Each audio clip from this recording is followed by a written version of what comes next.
Hello everyone, स्वागत है आप सभी का आपके अपने ही यूट्यूब चैनल शिक्षा मंथन व विकास सर पर।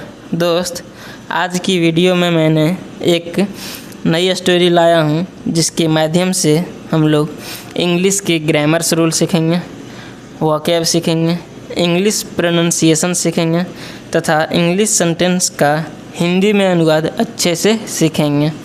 आज की जो स्टोरी है वो बहुत ही इंटरेस्टिंग स्टोरी है। इसे सुनकर आप सभी को मज़ा आएगा। तो चलिए बिना देर किए हुए मैं स्टार्ट करता हूँ। सबसे पहले हम लोग स्टोरी का टाइटल देखेंगे, उसके बाद स्टोरी को रीड करेंगे। स्टोरी का टाइटल क्या है? देखिए, टाइटल है द टू ब्रदर्स। देखिए, टू मतलब होता है दो, ब्रदर्स मतलब भाई, ब्रदर्स मतलब भाई हो जाएगा, ब्रदर मतलब होता है भाई। ये प्लूरल है। जब भी किसी एक की बात होता है तो सिंगुलर होता है, एक से अधिक की बात होता है तो प्लूरल होगा।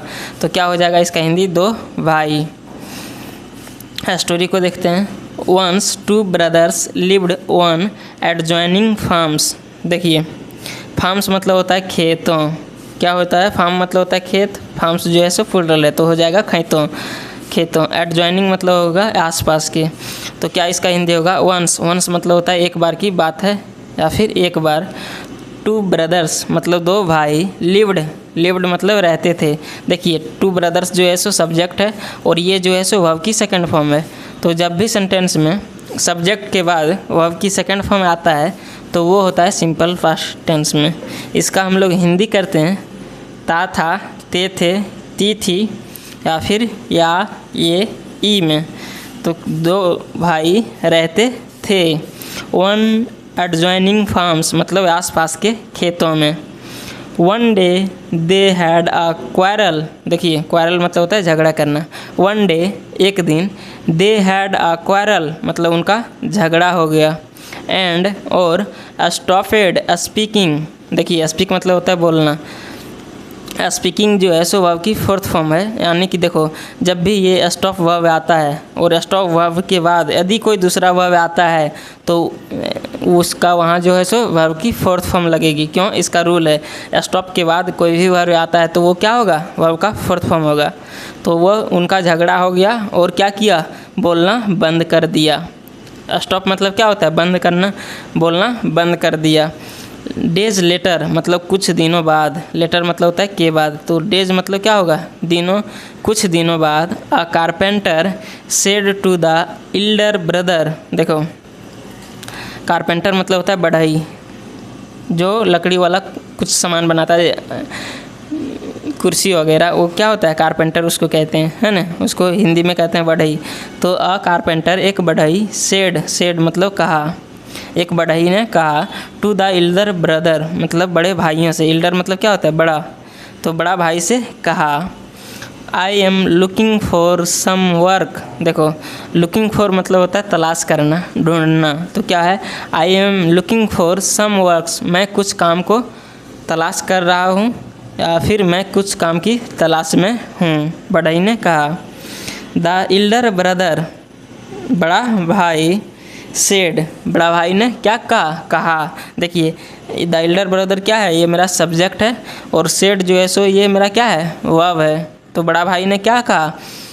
Look across the creek at that डेट फार्म। देखिए, क्रीक मतलब होता है खाड़ी, खाड़ी होता है। तो क्या है? लुक मतलब देखो, अक्रॉस द क्रीक मतलब खाड़ी के उस पार, एट डेट फार्म मतलब उस खेत को, खाड़ी के उस पार के खेत को देखो। देखो, ये जो सेंटेंस है ये इम्परेटिव सेंटेंस है। इम्परेटिव सेंटेंस क्या होता है? जो वर्ब की फर्स्ट फॉर्म से शुरू होता है। लुक जो है सो लुक मतलब होता है देखना, ये वर्ब है और वर्ब की फर्स्ट फॉर्म से शुरू हुआ है तो ये इम्परेटिव सेंटेंस हो गया। तो इसका क्या हिंदी हुआ कि खाड़ी के उस पार के खेत को देखो। That is my younger brothers. देखो, डेट इज़ माई मतलब डेट किसके लिए आया है? उस खेत के लिए आया है ना। That is my younger brothers मतलब वह जो खेत है वो क्या है? मेरा छोटा भाई का है। देखो, ब्रदर्स में अपॉस्ट्रोफी एस आया है। इसका मतलब क्या होता है? ये अपॉस्ट्रोफी एस का मतलब होता है काके की। तो ब्रदर्स का यहाँ मीनिंग जो आएगा, ब्रदर के खेत के बारे में कह रहा है, इसीलिए ब्रदर्स है। तो बोला वह मेरा छोटा भाई का खेत है।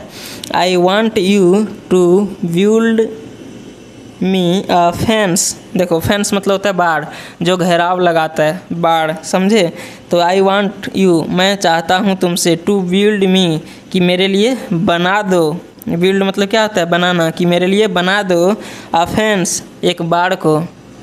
मैं तुमसे चाहता हूँ कि तुम मेरे लिए एक बाड़ को बना दो। सो मतलब ताकि, इसलिए, या फिर ताकि, तो यहाँ जो सो का मीनिंग आएगा वो या ताकि आएगा। I wouldn't need to see his farm. I wouldn't need, तो मुझे नहीं ज़रूरत पड़ेगी या फिर नहीं ज़रूरत होगी, टू सी मतलब देखना, हिज फार्म उसके खेत को। मेरे लिए एक बाड़ को बना दो तुम, तो ताकि मुझे उस खेत को देखना ना पड़े। समझ में आया। सी मतलब होता है देखना, हिज फार्म मतलब उसके खेत को।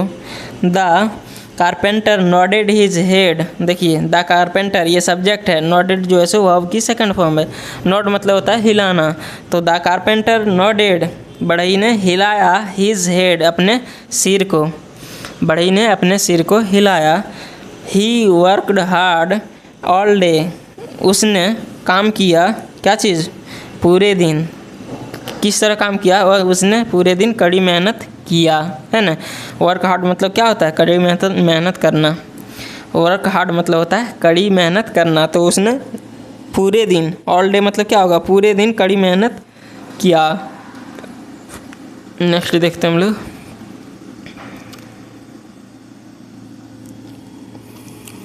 When, जब, the elder brother come out, sorry came है, कम नहीं, कम मतलब होता है आना, उसका सेकंड फॉर्म है कैम आउट। वेन मतलब जब, द एल्डर ब्रदर ये सब्जेक्ट है, एल्डर ब्रदर मतलब बड़ा भाई, कैम आउट, आउट मतलब बाहर होता है, तो बाहर से आया। क्या हुआ, जब बड़ा भाई बाहर से आया, ही वाज शॉक्ड, उसके क्या हुए, होश उड़ गए। शॉक मतलब होता है होश उड़ना या फिर चकित होना, हैरान होना, तो उसके होश उड़ गए थे। इंस्टीड ऑफ द फेंस, देखिए इंस्टीड ऑफ एक वर्ड है, इसका मतलब होता है के बजाय। तो देखो उसके होश उड़ गए, क्यों होश उड़ गए, इंस्टीड ऑफ द फेंस मतलब फेंस के बजाय, बाड़ के बजाय, वो घेराव करने बोला था उसके बजाय, the carpenter had made a bridge connecting both the farms. देखिए क्या कर दिया, इसमें एक इंटरेस्टिंग है, जो बढ़ई को काम दिया था, जो ठिका दिया था फेंस बनाने के लिए, वो फेंस नहीं बनाकर वो कुछ दूसरा कर दिया। देखो क्या कर दिया, the carpenter had made, carpenter ने बना दिया था। मेक मतलब क्या होता है, बनाना। देखिए ये एक दूसरा स्ट्रक्चर है, ये सब्जेक्ट है मेरा, उसके बाद हैड है, उसके बाद वर्ब का थर्ड फॉर्म है। जब भी सेंटेंस में सब्जेक्ट के बाद हैड आता है, उसके बाद वर्ब का थर्ड फॉर्म आता है, तो वो होता है पास्ट परफेक्ट टेंस में। इसका हिंदी करते हैं, चुका था, चुके थे, चुकी थी, या फिर या था, ये थे, ई थी में। तो द कारपेंटर मतलब बढ़ई ने क्या किया, बना दिया था। देखिए या था हम कर रहे हैं, बना दिया था। अ ब्रिज एक पुल को, कनेक्टिंग बोथ द फार्म्स दोनों फार्म्स को, दोनों खेतों को जोड़ने के लिए उसने क्या बना दिया था, एक ब्रिज बना दिया था, एक पुल बना दिया था। एट डैट मोमेंट मतलब उसी पल, जिस समय वह चकित था, देखा था, वह हैरान हो गया था, उसी समय the younger brother came there. देखिए द यंगर ब्रदर ये सब्जेक्ट है, ये मेरा वर्ब की सेकंड फॉर्म है। तो द यंगर ब्रदर मतलब छोटा भाई, केम मतलब आया, देयर वहाँ, and hugged the brother, hugged मतलब होता है गले लगाना, हग मतलब होता है गले लगाना, हग्ड जो है सो वर्ब की सेकंड फॉर्म है। और क्या किया, गले लगा लिया, किससे, भाई से। छोटा भाई आया और भाई से गले लगा लिया। ही सेड उसने कहा, क्या कहा, ब्रदर भाई, आई एडमायर यू। देखिए आई के बाद वर्ब का फर्स्ट फॉर्म है। देखिए आई जो है सो सब्जेक्ट है, ये वर्ब का फर्स्ट फॉर्म है। यदि सब्जेक्ट के बाद वर्ब का फर्स्ट फॉर्म, वर्ब का फिफ्थ फॉर्म आता है, तो वो होता है सिंपल प्रेजेंट टेंस में। इसका हम लोग हिंदी करते हैं, ता है, ते है, ती है। तो क्या किया, भाई ने क्या किया, प्रशंसा आई एडमायर यू, मैं तुम्हारा प्रशंसा करता हूँ, मैं आपका प्रशंसा करता हूँ। For building his bridge, for building इस ब्रिज को, इस पुल को बनाने के लिए। After all that was said and done, देखिए आफ्टर ऑल मतलब इसके बावजूद भी, इसके बाद भी। डैट वाज सेड, इसके बाद भी, जिस that was said and done, इसका मतलब क्या हुआ? देखो बड़ा भाई को बोला कि मैं तुम्हारी प्रशंसा करता हूँ क्योंकि बिल्ड दिस ब्रिज, इस ब्रिज को बनाया आपने। After all that was said, इतना सब कुछ कहने और करने के बावजूद भी, जो दोनों लड़ गया था उसके बीच में कुछ विवाद हो गया होगा, तो इतना सब कुछ कहने और करने, देखो सेड मतलब कहना और डन मतलब करना, इतना सब कुछ करने के बाद भी, आफ्टर ऑल मतलब क्या होगा, उसके बाद भी आपने इस ब्रिज को बनवाया, इसके लिए मैं तुम्हारी आपका प्रशंसा करता हूँ, है ना। यही बोला। Both were very happy, both मतलब दोनों, वर थे, वेरी हैप्पी बहुत ही खुश, दोनों बहुत ही खुश थे। नेक्स्ट देखते हैं हम लोग। When the elder brother looked around, देखिए व्हेन मतलब जब, द एल्डर ब्रदर मतलब बड़े भाई, लुक्ड अराउंड मतलब देखा चारों ओर, अराउंड मतलब क्या होता है, चारों ओर। बड़े भाई ने चारों ओर देखा, क्या देखा? टू थैंक द कारपेंटर, बड़े भाई ने चारों ओर देखा। टू थैंक मतलब धन्यवाद देने के लिए। द कारपेंटर, किसको? कारपेंटर को, बढ़ई को। तो ही हैड डिसअपियर्ड, तो वह क्या था? वो गायब हो गया था। जब उन्होंने, बड़े भाई ने देखा कि कारपेंटर को धन्यवाद देंगे, उसको जो है सो धन्यवाद देंगे, तो देखा क्या कि कारपेंटर जो था वो क्या था? ही हैड डिसअपियर्ड, मतलब देखिए अपियर्ड मतलब होता है प्रकट होना, डिसअपियर्ड मतलब होता है गायब होना, तो वह गायब हो गया था। देखिए ये भी पास्ट परफेक्ट टेंस में सब्जेक्ट के बाद हैड आया, तो गायब हो गया था, या था। मैं जो इसका हिंदी कर रहा हूँ वो क्या कर रहा हूँ? या था, तो या था लास्ट में आ रहा है। फोर देखो, फोर मतलब क्या होता है? क्योंकि वह भाग गया था, वह गायब हो गया था, क्योंकि he had other bridges to build, देखिए he had other bridges to build, उसे दूसरा अन्य जो है सो अन्य पुल बनाना था, इसीलिए वह क्या हो गया था? वो गायब हो गया था। तो अब हम इसका मॉरल देखते हैं। मॉरल मतलब क्या होता है? मॉरल मतलब शिक्षा। इस कहानी को देखने के बाद हम लोगों को इस कहानी से क्या शिक्षा मिला? देखिए, good people always love to help, देखिए गुड पीपल मतलब क्या होगा? अच्छे लोग। ऑलवेज हमेशा, लव मतलब पसंद करते हैं, प्यार करते हैं, टू हेल्प मतलब मदद करना।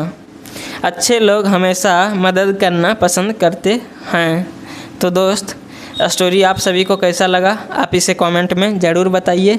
यदि स्टोरी अच्छा लगा होगा तो प्लीज़ चैनल को सब्सक्राइब कीजिए, वीडियो को लाइक कीजिए, वीडियो को दोस्तों के साथ शेयर कीजिए। मैं इसी प्रकार से नई से नई स्टोरी, इंटरेस्टिंग से इंटरेस्टिंग स्टोरी लाता रहूँगा। आप सभी को इंग्लिश सिखाने का, इंग्लिश का डर भगाने का प्रयास करता रहूँगा। तो आप मेरे चैनल को सब्सक्राइब कीजिए। हम लोग फिर मिलेंगे नेक्स्ट वीडियो में। तब तक के लिए जय हिंद, अपना ख्याल रखिए, अच्छे से पढ़िए।